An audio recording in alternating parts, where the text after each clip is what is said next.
Thank you everyone once again for joining. Today we have a very special session presented by Audrey, our principal customer data scientist at H2O AI. So Audrey, the floor is yours. Thank you, Andrea. Hi, everyone. So as Andrea mentioned, I'm Audrey Leteve, principal customer data scientist for H2O. I'll try as much as I can answering your questions. If I'm not able to, please do ask them. And we will be able to answer any questions in the description when it will be published after online. All right. So welcome again. So today I'm going to talk about the full data preparation, fine-tuning, and deployment workflow with H2O AI for large language model. So without further ado, so in the agenda today, some of the things I would like to talk about is why would you want to fine-tune your own large language model in the first place, perhaps when and for what reason.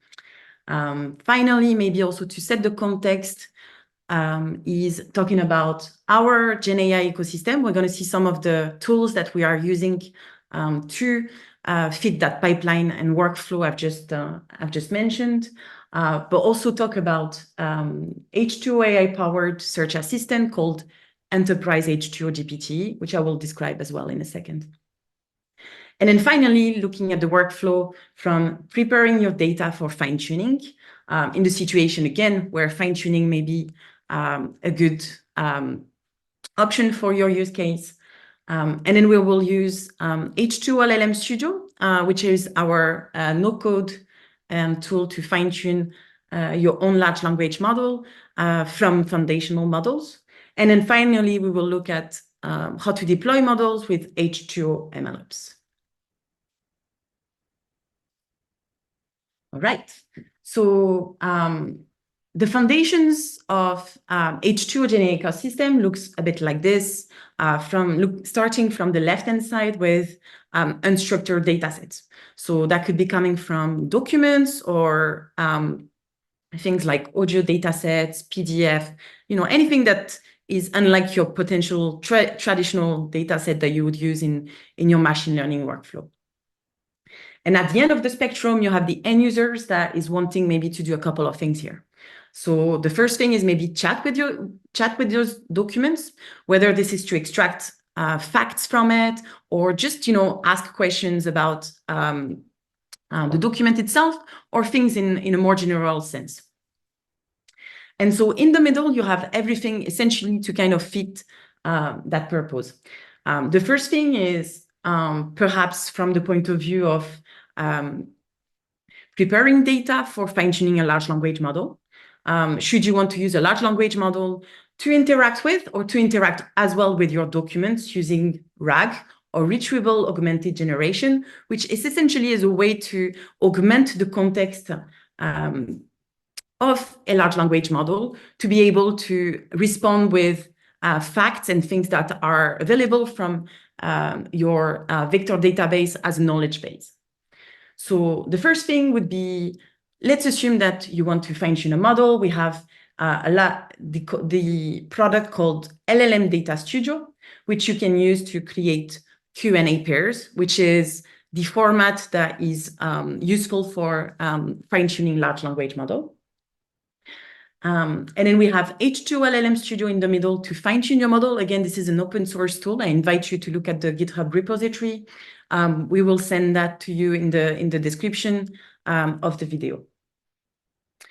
And then finally, it's really using this model for, again, chatting with it. So that can be in combination with maybe a RAG system, as shown here, which is essentially putting all your documents and storing them into a vector database, and then using, in the middle, Enterprise H2O GPT here to interact with those documents using both large language model and the ability to look at the vector database from the RAG system. Now that we've seen kind of this ecosystem, why would you need to train a large language model for your task? perhaps some of the things to think about before even wanting to train a large language model is identifying the task and understanding what is the goal at hand that I want to achieve, and what is available out there to maybe achieve that goal. One of the things that is definitely not a good, as a rule of thumb, kind of something that you shouldn't train a model for, is to memorize facts. The reason for this is that you're going to use today training data, which will contain maybe some information of facts of the world as they are today, but this may evolve and your model won't be updated. And, again, large language models are probabilistic models, so really it's probably not going to return anyway the facts as you're expecting them. So it's not a good use case to want to train a model to memorize facts. And then from that kind of workflow is maybe also trying off-the-shelf large language model, whether they are open source, we're going to see some of them, or not open source. Trying out, what is your task? Is it to summarize maybe a question? Is it to have a chatbot which is responding in a particular style? This is, things that you need to try beforehand, given your goal at hand. Something I'm not going to chat about today, which is the evaluation of the response, but this will be the contents of a future webinar, so stay tuned to look at it. The second thing is maybe also, and more importantly, or even like in combination, using prompt engineering. So maybe you're going to try some large language model, but you can also try and ask differently the large language model. It perhaps shows them example, so with few shots prompt, just to kind of give an overview to the large language model on the way you want it to respond. And then finally, if you've tried this out and it didn't work, then perhaps this is a time where you can consider fine-tuning a large language model. Again, you may need some training data for it, and we're going to see how you can achieve that. Again, this is usually fine-tuning model is particularly used at the minute for adopting a certain writing style, or maybe adopting a vocabulary that is not common and is quite specific, maybe to a specific industry or subject matter. All right. Now, because you need to fine-tune your model doesn't mean you don't need to do the previous steps I've talked about. And again, this is again to respond to the fact that what do you need? What do you need here? And do you need to train a large language model? Again, this depends on your goal. Is your goal to solely get facts from the large language model as an answer, and you don't really care too much maybe about the writing style or the vocabulary, or perhaps specific vocabulary that then maybe you don't need to fine-tune a model, and in that instance where just external knowledge is required, then a RAG system in itself is probably good enough. So something like Enterprise H2O GPT, which is using factuals information contained in documents, which will be stored in vector database, that you can use to ground the large language response. Now, perhaps you're on the other extreme. You don't necessarily need to have facts. You're just looking for a certain writing style or writing tones. Perhaps you're asking about summarization, for example. So all the context that you can provide to the large language model is sufficient, right? So you don't need external information to be able to answer the specific prompt. So here, what's important is really the model adaptation. And so in that case, fine-tuning is maybe just sufficient. Again, that's after you tried maybe some off-the-shelf large language model that didn't quite fit your task. And then finally, and this is kind of probably where we're intended to today, it's probably more an hybrid of both, where both the external knowledge is required. So you're looking at having external informations that are really important for you to complete and ground the large language model answer. as well as adopting a certain writing style or tone that is fitting your desired task. So perhaps some sort of customer service professional writing style that you want to adopt, along with some knowledge associated with it. So this is a bit, again, the workflow that we're going to follow today. I'm not going to go into too much details for the first part, and we will assume that we need to fine-tune a model. But again, this depends on your task, which may be very varied, and always try and evaluate some of the things you may try for your task. All right. So right now, what I'm showing to you on the screen is our enterprise H2O GPT tool, which we've recently released to the world. So the way it presents itself, as I said, enterprise H2O GPT is our rack system, which allows customers to upload their documents into the tool, both via the user interface as well as via the API that we provide for automated workflow, and essentially store them into our own built vector database. So I have a few collections. Let's go to my collection. So in that case here, I've created two collections of documents. So you can see them kind of as a way to compartmentalize my documents. And in here, what I have are H2O documentations, which are, I think more or less up to date as well as exhaustive. And the idea could be, my use case is I need to answer a request for information from a prospect potentially. So they are looking to get some information about the capabilities and the functionalities of the H2O platform as a whole. And so I want to answer this request for information to the best of our knowledge, and here the knowledge being the documentation from H2O. So it can be quite a tedious process, and therefore, using an AI-powered assistant could be very useful. So in that case, I have my documents that are located here, and I can create a new chat here, and let's see what we get. All right. So some of the things I can do here straight away is configure the way I'm going to chat with my documents.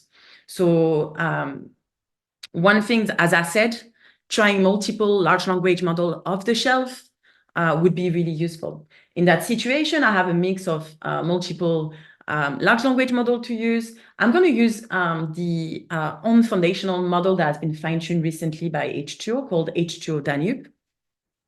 And the reason for this, it is probably really good for tasks which are related to the H2O products, because it's probably using data from H2O. Again, here, I'm going to ensure that the response I'm going to get from the large language model is backed up by the rack system. There's a few methods available here, which will all have their pros and cons. I'm just going to use the vanilla retrieval augmented generation here. And then there's a few usual configurations that you can tweak here. But one of the things, again, that I would want to maybe check out is the prompt that I'm using to prompt the LLM. So in H2O GPT-E, you can choose a template to use that you've initially created. So there is just the kind of vanilla one, again, that is very general in the way it prompts the large language model. But I can also use one that I've created already called RFI, for request for information, and which presents itself like this. So here I'm kind of setting the context of, you're behaving like you're a commercial at H2O.ai, and you're responding to a request for information. So then, that means you will use a professional tone, and you will try as much as possible to showcase the capabilities of the H2O AI platform. Again, here, there is prompt engineering. with Rack system using the documentation from H2O to prompt ground the large language model. And I'm using an H2O built model. Again, the pre-trained architecture is really important for the consideration in terms of the model I need to use for the task at hand. All right, so I can start with the first questions, which I've already prepared on the side. And it's maybe regarding machine learning operation or MLOps, what does H2O AI offer?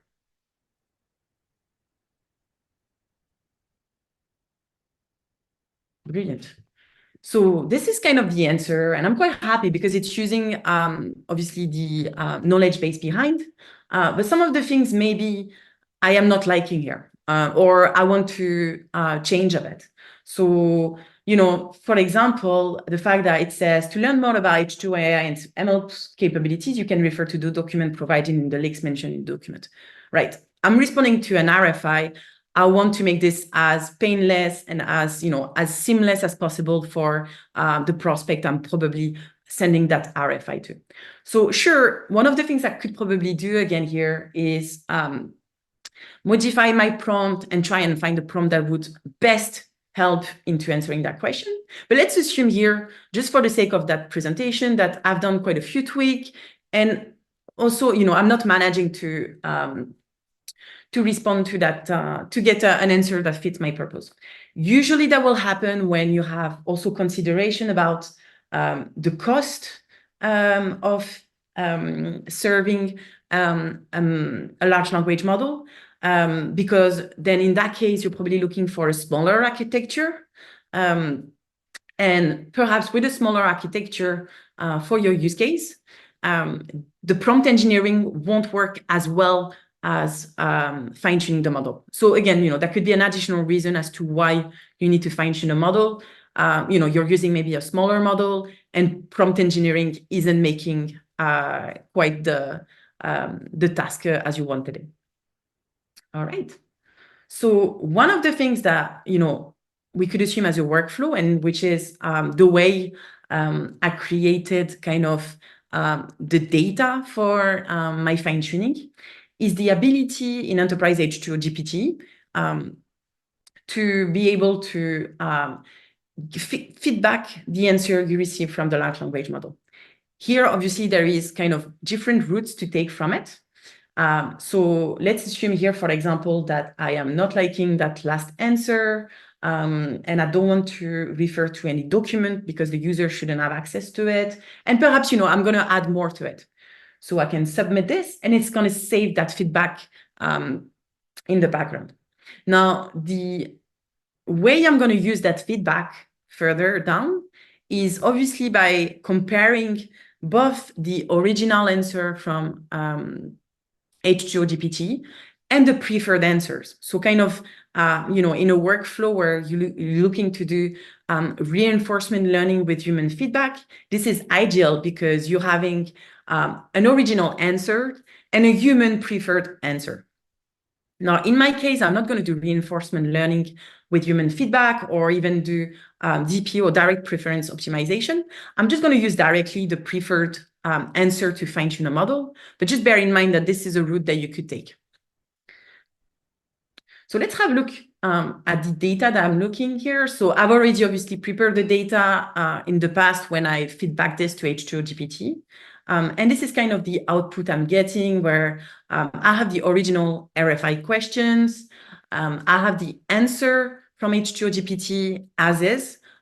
So that is without me modifying it, and then the expected answer. So kind of the feedback provided by a human. Again, we're going to show in Data Studio, or at least I'm going to talk about it in Data Studio. We're not always expecting to have a human being able to provide the feedback for each and every single answer, because, you know, obviously that takes time and that takes resources. In my case, I have about less than 170 data points. So that took a while, but that was needed anyway for this RFI. And then finally, there is a system prompt, the system prompt here. All right. So I'm going to load this into LLM Data Studio, which is, as I briefly mentioned earlier, our tool to prepare the data. So we've seen from Enterprise H2O GPT here that I was able to gather the data from my feedback on the H2O GPT answer. But obviously there is instances where you don't have that luxury to have data already in a Q&A format. This is what Data Studio is doing. I am not going to show it to you today, but bear in mind that you can transform any instructor data. As I mentioned earlier, there can be audio data, PDF data, video, and whatnot into Q&A pairs. So that's really useful, again, to be able to maybe fine-tune a model down the line with using those unstructured data. And then in addition to this, and this is what we're going to talk about, it's the preparation part. Sure, maybe you have already Q&A pairs, but there's a few things that you want to be able to check before you fine-tune your model. We're going to talk about also maybe model alignment. You have a preferred answer from a human, but sometimes, without realizing, you may have some issue with your data, whether they contain potentially PII or, personal information. They can contain maybe some profanity. There's a lot of things that you can think about that, needs preparation for fine-tuning further down the line. And then finally, something I'm not going to talk about today, but that is the subject of one of our future webinars, is also the ability to create data to also evaluate your large language model, right? So there will be, at the end of this webinar, you should be able to see how to fine-tune and deploy a model with H2O. But what happened next is as important. Monitoring and ensuring that you're evaluating your model in production is very important. And for this, having a way to create data sets to evaluate the answer from a large language model without human being in the loop all the time, then this is highly valuable as well. All right. So I'm going to go again, as I said, into the preparation part. So that is really about creating a data set in the end, which is fit for my use case, which is here, having a large language model which will answer well a request for information. So there's a few already examples of projects that are available here, but I'm just going to create a new one. So let's call it webinar demo RFI. And then again, this could be for different problem type. In my case here, I'm gonna choose the question answering, just because I'm gonna have the question, the answer, and the context being the system prompt in my case. All right. So I've created the project and I can add now the data set. So this is the data set you've just seen previously. I'm gonna open it. Brilliant. I can click ingest. I can even preview it if I want, but let's have a look. So here I need to configure or map the column. So the question column here is the RFI question. This is what I'm prompting the large language model. The answer column here, it's the expected answer. That is, the preferred answer. Should it be in the context of reinforcement learning? And then the context column is my system prompt. I can save that and I can click next. All right. So now there is kind of a default workflow that is shown here. There's a few information about some of the things that are available for the user to tweak on. Again, some of them are really tools agnostic in the sense of it's taking for as an assumption that you're not necessarily going to use LLM Studio to fine-tune your model. Perhaps you're going to fine-tune it by hand. Perhaps you're going to use another tool. So in that case, it's really, providing some things that you wouldn't necessarily need for LLM Studio, but you may need for other tools. So in particular, if you want to have start and stop words in the tokens, or if you need to have padding for varying sizes of length of your prompt and answers, and whatnot. So there's a few things that we're going to see in the next steps, but this is more or less some of the techniques that you have available for preparing your data. All right, so let's click on configure, and it's going to follow that workflow. Again, we don't have to necessarily do all of them. So I'm selecting the data that I've just loaded here. And then by default, there's already a few information. So one of them is text cleaning. So kind of ensuring that, there's not some weird characters potentially in your data that, you wouldn't see. Or perhaps, you want to remove a bit further than this. So let's say, you want to remove any emoji in the situation where by mistake you put some emojis.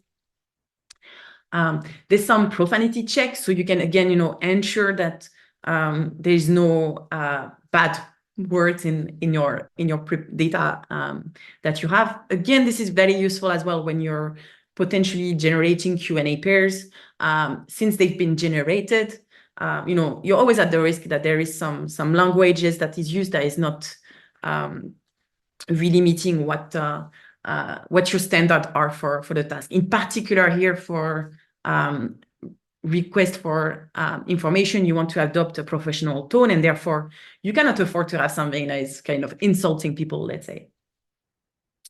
Again, there's some lens check as well. So some consideration as well to have ahead of fine-tuning is which pre-trained architecture are you gonna use? Which foundational model are you gonna use?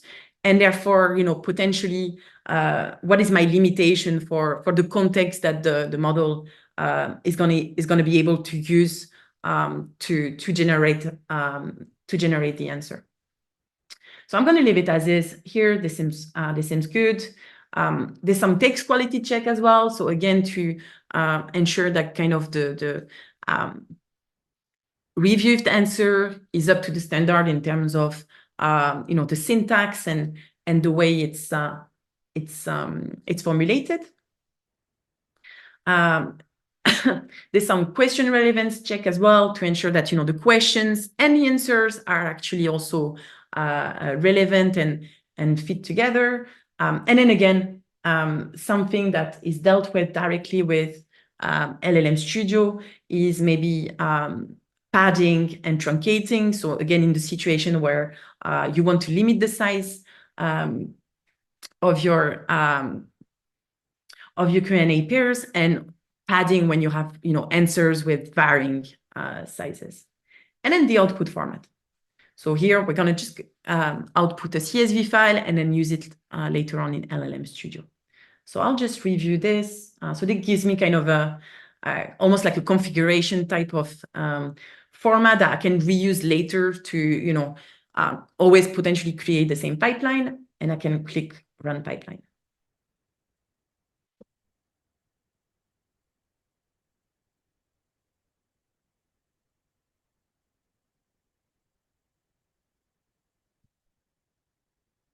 Checking out the chat. All right.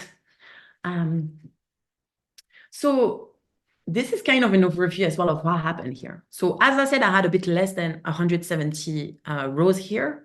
And it went through that process of cleaning, removing any profanity, checking quality, etc., etc. And where I see that there's been some downsizing is the length. So there's been some rows that did not quite fit the length that I was expecting, and so they were removed. Here. So if I go to Insights, I should be able to see those. So let's see the dropped rows. And again, here, those, for example, are answers that, yeah, indeed were empty for whatever reason. Perhaps no answer was preferred, but in that case, those will be dropped for fine-tuning. All right. So I can, actually, I'll do this. I can download the CSV file. So that will give me as well an overview of all the dropped files, should I need it for governance purposes, let's say. And I can also download the prepared files and then move on to the next step, which is fine-tuning my large language model. All right. So this is when I jump into H2O LLM Studio. For those that know some of our products, including Hydrogen Torch or Driverless AI, which is our kind of traditional machine learning auto ML, we have the context, the terms of experiments, which essentially is a way to create your model from existing training data and validation data. In my case here, H2O LLM Studio, as I said, is an open source product that you can check out the GitHub repository from. And in my case here, I'm going to import the data set I've just created. So I'm going to click here, go ahead and browse the data sets.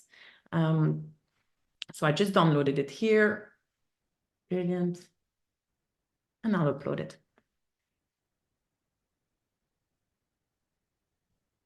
Let's maybe give it a better name. So, oops. RFI prepared data. I don't have a validation data frame here. And the prompt column will be actually those two here. So RFI question and system prompt, and then the answer will be the expected answer. There's also Parenti Column here, which is useful when you have chain conversation. So let's assume that your task at hand is not, responding to, having a large language model that is really good at responding at requests for information, but instead is more, like in a chatbot sort of format. Then, what you may want to use is chain conversations where the history is very important. And so in that case, Parenti is a way to refer to previous messages and answers, as well as future answers. So kind of having chained conversation here. So I just click and continue here. I can check out the data set, and that seems good. So I can continue. And now my data are located here. So I can visualize them. I can have some statistics as well, and summary of the data. So again, in line with the clean data I got from LLM Data Studio. Right.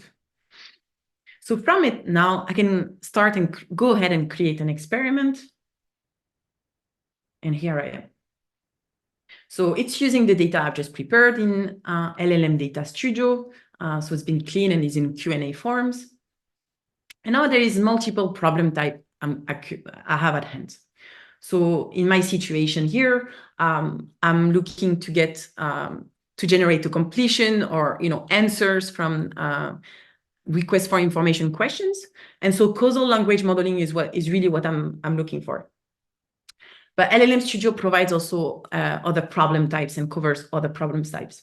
Typically for DPO modeling or direct preference optimization, when you have, like I have, the ability to really train a model to guide the model in generating human preferred answers, then this is kind of the problem time you want to choose.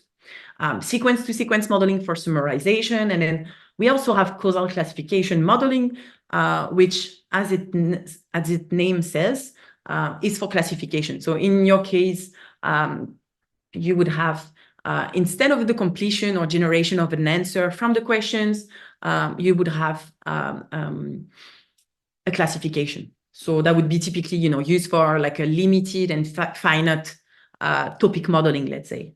So something where you have a number of limited classes to choose from. But in our case, we're going to choose causal language modeling. I'm just going to give as well another experiment name that is different. And then I can choose the large language model backbone. So as I said, here we're fine-tuning a large language model. And so a very important consideration for the user to have is what is the task at hand, and having maybe some consideration about the latency and the throughput you're going to have. We're going to fine-tune a foundational model, and depending on its architecture, especially if it's really big, chances are that it's also going to take longer. So you have a few things to think about, which is again, what large language model should I choose for my task? As in, I know that some models will be really good for my particular task where others may not be so good. And then also it's having inference considerations. What's going to be the throughput, what it's going to be the latency. Again, this is depending on so many other things, the underlying infrastructure. But something to think about when you're doing this at this point.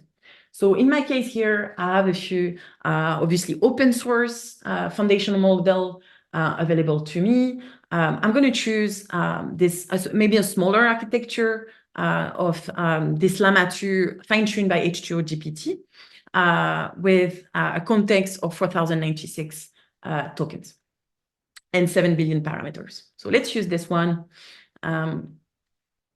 So I'm going to keep that as is. Again, always good to have a validation strategy. By default, this is set to 1%. I don't have that many data here, right?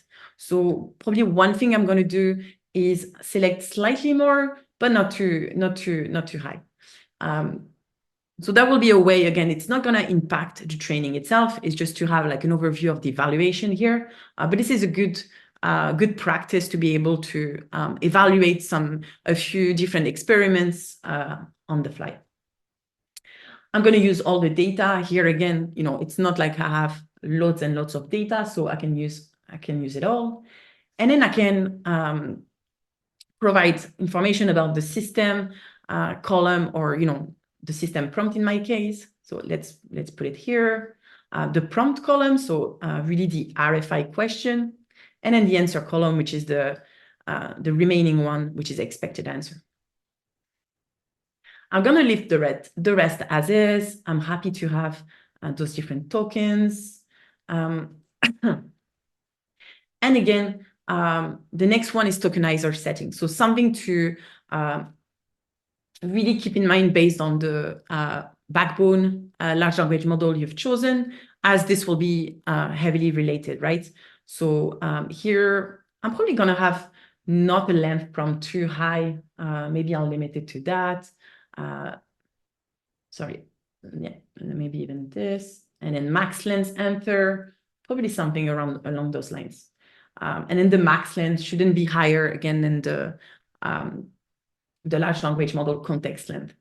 There's no sliding window available here, so you'll have to deal with that. Let's even... All right. Then I could add the prompt answer tokens into the tokenizer. So again, that could be in the situation where you have a vocabulary that is potentially not existing in the underlying tokenizer. So maybe a good idea to set this on. So if I do this, I also need to force the embedded gradients, which I'm going to do. And I can continue. So in terms of architecture settings, I'm going to leave it as is. I will choose a data type that is quite small, just maybe because I have constraints about my model down the line, and it needs to be of the smallest size possible. All right. So I'm going to leave the rest as is. And training settings, I'm happy with. Batch size, I will increase a bit the batch size. I want to be able to have at least a few views of the different Q&A pairs before updating the weights. And then I'll run this for 2 epochs. Again, this is going to be, this wouldn't be too, this wouldn't be such a long process.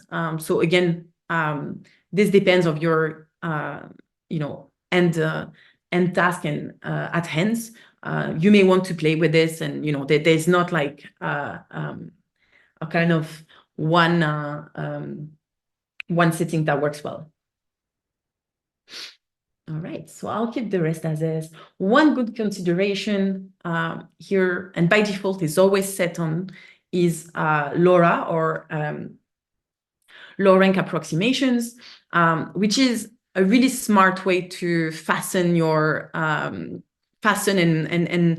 reduce the memory footprint of your fine-tuning. Because instead of fine-tuning all the parameters of the initial backbone models, you're just going to train a subset of it, which is approximated by essentially this low rank matrix of the weights you're gonna update for your fine-tuning. So there's a few information about the matrix size, the way you're gonna scale the weight change, so how much they're gonna impact again the way the weights are gonna be updated here, which is an important consideration again to have. There's some rule of thumb kind of numbers out there. Again, play with it and evaluate. The output is the best thing you can do for your task. For regularization as well, you have some dropout options, and then you can choose as well. Here, I'm just going to leave it as is, but something you to bear in mind should you want to modify some specific modules from the backbone model, is that you can choose which one you're gonna adapt the weights from. All right. So I'm just gonna leave the rest as is. There's some augmentation settings, again, really useful to be first, help with kind of the model generalizing as well, so not overfitting on the training data, but also in the situations where you have chain conversation is a good way as well to utilize skip parent probability and random parent probability. So prediction settings here. So this is going to be useful for the evaluation output. In that case, there's a few options. So you have the blue metric or GPT to use as a AI as a judge. I don't have a key for OpenAI GPT-4 here, so I will probably choose Perplexity more because I wouldn't use blue in the sense where it's probably more fit for machine translation or factual summaries, where here I'm probably looking for something that is not too surprising. Again, here, this is not gonna impact the training anyway, so I probably still could export the data and then evaluate with my own maybe customized metrics to see how good maybe the answer is. And we have one tool for this. Again, this is not the subject of today, called Eval Studio, which will be really useful for this. So I'll just keep it as is. And this is essentially the moment where I would click and run the experiment. Now, I'm not going to do this just because it will take maybe 5 minutes, but just for the sake of time here, I'll look into an experiment I've already pre-run, and which is essentially using the same settings here. All right. So let's have a look at my pre-run experiment. So as for some of our other tools, LLM Studio provide you a way to check out kind of the health of your model as through the different epochs. So here there's been 320 iterations, probably not as much. There's been just two epochs in my case. So I probably could continue to further improve that.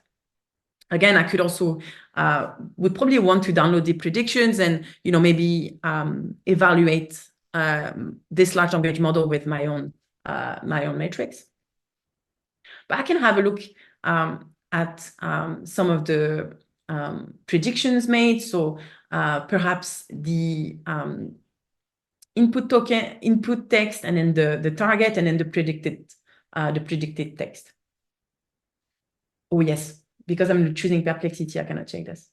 All right. So there's some logs as well, which are very useful in the, if you want to see what happens. And then finally, and more importantly, there's the chat.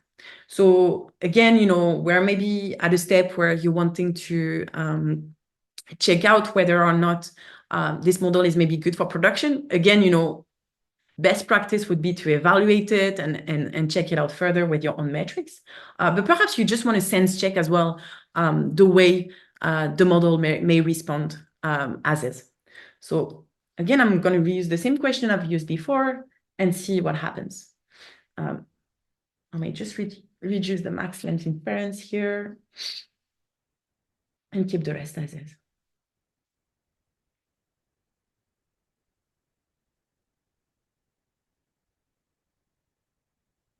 All right.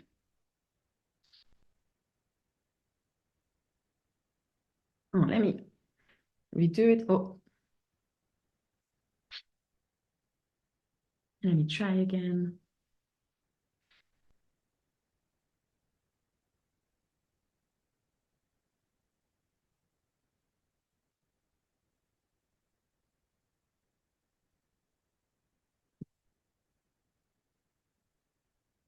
All right.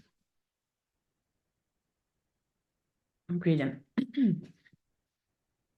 So one comment I'll have here is that I am more, again, interested in the writing tone and vocabulary used than I am in the factual information contained in the response. Again, the reason for this is I am not training or fine-tuning this model to retain facts. I'm fine-tuning it so it adopts the style and tone that is fit for responding to requests for information. So perhaps I'm really happy about the size and the way it's responding. And this is really when combining this with a rack system, such as Enterprise H2O GPT, is going to be useful because I'm going to be able to both combine the writing style and tone that I'm looking for with the knowledge base of information, which is contained, as I showed earlier, in the H2O AI documentation. So here, I'm quite happy. My next steps to then, deploy that model is to push this to Hugging Face.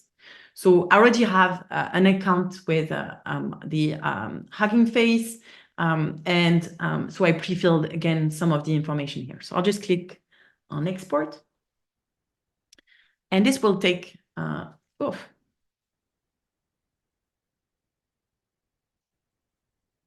Let me try again. I think maybe it's the GPU. Oh no, I don't need to do that.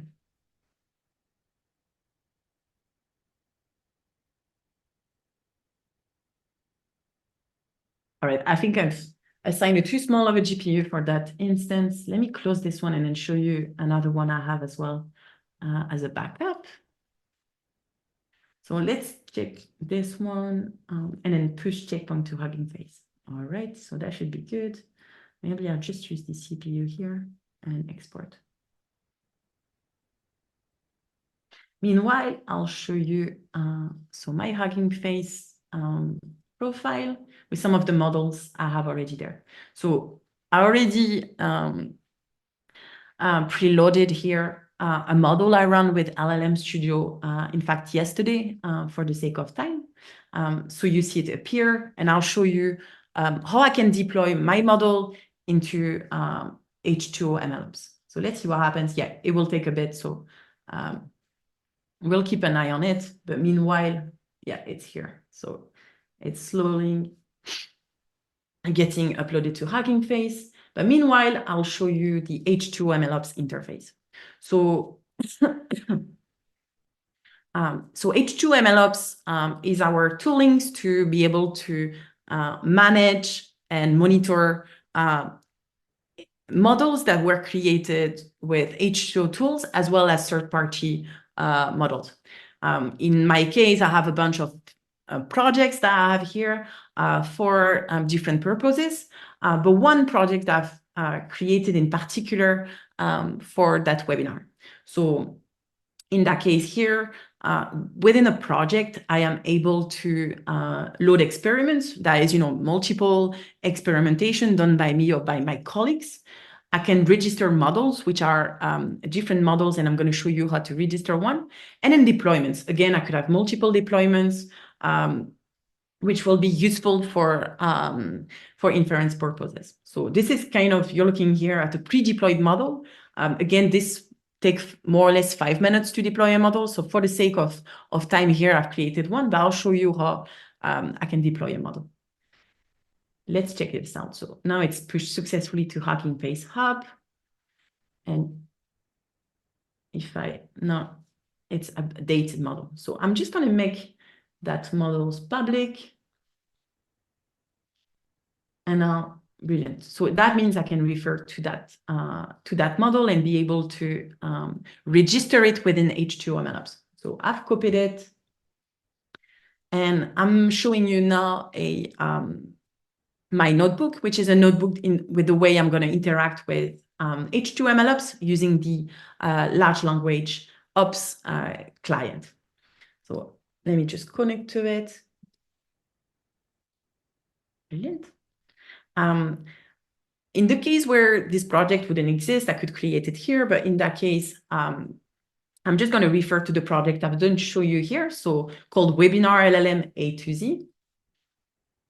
And so I can see I am the owner of that project. And now I am going to create the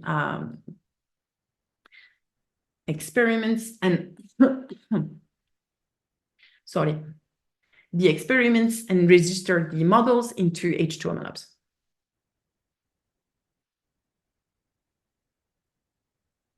All right, brilliant. So if I list now all the models, I should be able to see the one that I already pre-deployed yesterday, and the one that I'm currently looking at. So this is the one that we've just created. I'm not going to refer to this one, although I could. Actually, let me do this. And I can check the configurations, which is actually just the model and the name. Now, if I go back to the user interface, I can see the experiments here, which I've just loaded here. And I can see now that it's been registered as a new model called this way. All right. So now the next step is really to deploy it. I still have my previous deployment. And then the next steps is really the deployment part. So what it's going to do, it's going to create an endpoint for me to use later on to be able to interact with for my pipeline. So in particular, maybe I have like a specific pipeline useful for like end users, for example, in the shape of an application, which is using, letting the user maybe upload their RFI or request for information, and then getting, as a result, from the endpoint, the answers to each of the questions. So I'm just going to have, I'm not going to talk about the consideration for the underlying infrastructure here for model deployment, but essentially you want to have, some understanding about the latency and throughput you're looking for in the end. I'm not going to run this cell because it will take about 5 minutes. But let's have a look at the model that I've already deployed yesterday. So I'm going to refer to it. I can look at the name and ID and status. Brilliant. It's in healthy status, so it means I can use it fine. And now, so this is available here as an endpoint for my user. And this endpoint is reachable and can be used using the OpenAI API. I put a reference here. So now that my model, I'm providing the URL for scoring. I've already have a passphrase as well that secures the endpoint, so only restricted user can use it. So I'll create the client, initiate the client. I refer to that model, and then this is, again, you have the API reference here, where I can essentially interact with a model using using that API. So in my case, I have a bunch of questions I've prepared. For example, regarding model deployment mode, what options does the H2O platform offer to the user? All right, so let's execute that. I'll put the same system prompt that I had earlier into H2O GPT, and then I can click on the completion.